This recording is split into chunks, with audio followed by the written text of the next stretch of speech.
You see is the biggest national security challenge confronting the U.S.? What is the thing that worries you and keeps you up at night? Frankly, one of them is our democracy. Yes, our democracy is in danger. The left never seems to get tired of that trope. And now Hillary Clinton is jumping on the bandwagon. She's acting like this New Year's Eve is Y2K all over again, trying to stoke fear and panic about what she says is the inevitable death of our democracy. Doom and If I were a gloom. betting person right now, I say Trump is going to run again. I think that could be the end of our democracy. I want people to understand that this is a make or break point. If he were, or someone of his ilk, were once again to be elected president, and if especially he had a Congress that would do his bidding, you will not recognize our country. Wow, it's just so disturbing. Joining me now is Charlie Hurt, Fox News contributor and opinion editor for The Washington Times, and Matt Schlapp, chairman of the American Conservative Union. I mean, Matt, that seems a bit dramatic if you ask me, but more importantly, is this woman running again? Has she no shame?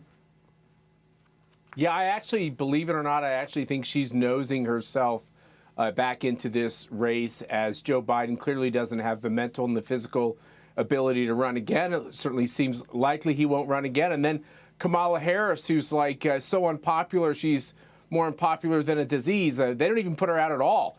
You just don't see her. And so I think what's interesting is Hillary Clinton is saying that it'll be the end of our democracy if in a free and open election, the American people vote for Donald Trump again. I mean, it's just insane. This is the same woman that concocted the lie, and her team, the lie that Trump only got elected the first time with Russian collusion. She's never really accepted her loss. She loves to pal around with Stacey Abrams, who believes she's the governor of Georgia, and they're going to lecture me on democracy. I think I'm not going to listen. Yeah, it's a little rich coming from the woman who actually colluded with the Russians. You know, Charlie, what do you think this means for Joe Biden? If you already have Hillary Clinton sort of wading into the 2024 waters, what does it say about Joe Biden and where he stands right now heading into the midterms and 2024?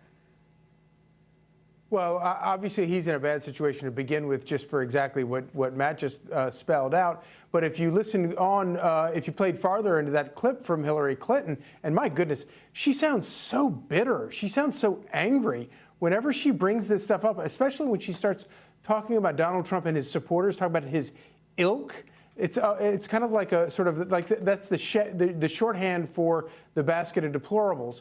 But what I think that if you play on that clip, what she goes on to say is that she doesn't want her party to take a deep left turn and go left-wing crazy. Well, you know what's kind of interesting about that?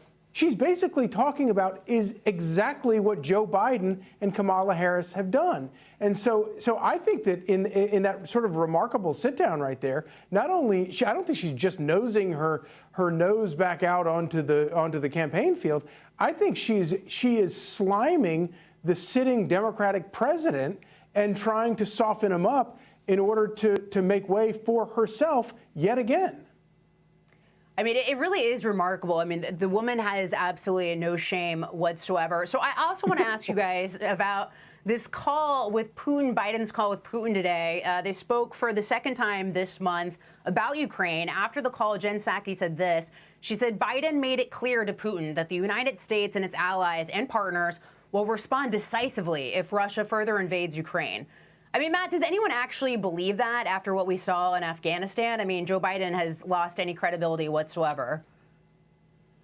Look, I know, Lisa, this is a tough topic because on these questions of Joe Biden as our commander-in-chief, I want him to project strength and I want him to defend us. But you got to wonder what Vladimir Putin thinks about our seriousness and our national security when across this country, the branches of our military are literally kicking people out of the military if they don't follow the vaccine mandate rule. We're literally kicking brave Marines out of the Marines.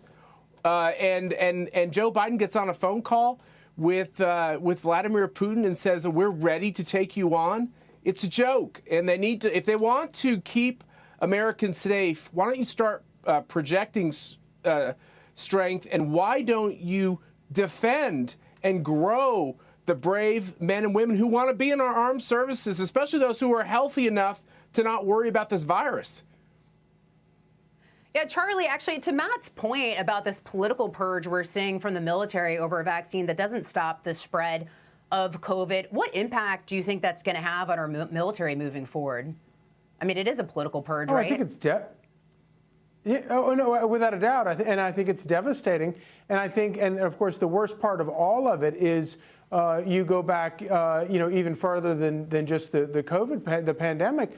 But this whole notion that we're going to turn our military into the world's policemen, and we're going to go around and fight these to protect people's borders all over the world while we don't even protect our own borders, and that kind of fuzzy mission that politicians, and quite frankly, we've seen it from both parties, but nobody has been a bigger war hawk than Hillary Clinton herself, and of course Joe Biden, who is the grandest expert on the world stage, going back for 50 years. He's been in Washington, and nobody has been more wrong about everything that he gets into.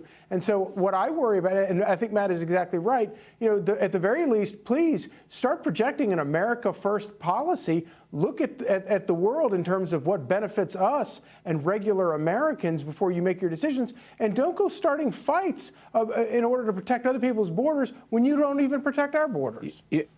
Well, yeah, and Lisa, also, like, what can message? I just say, real quick, Matt, real quick. Yeah, just real quick. I mean, we have generals that are going and saying that our biggest problem is white rage amongst those who serve in our military. That makes Vladimir Putin lick his chops. We have to stop this insanity. Well, I mean, they're just like sitting back, like they don't have to do anything. We're just destroying ourselves. It's insanity. Right. Charlie, Matt, thanks, guys. I appreciate your time.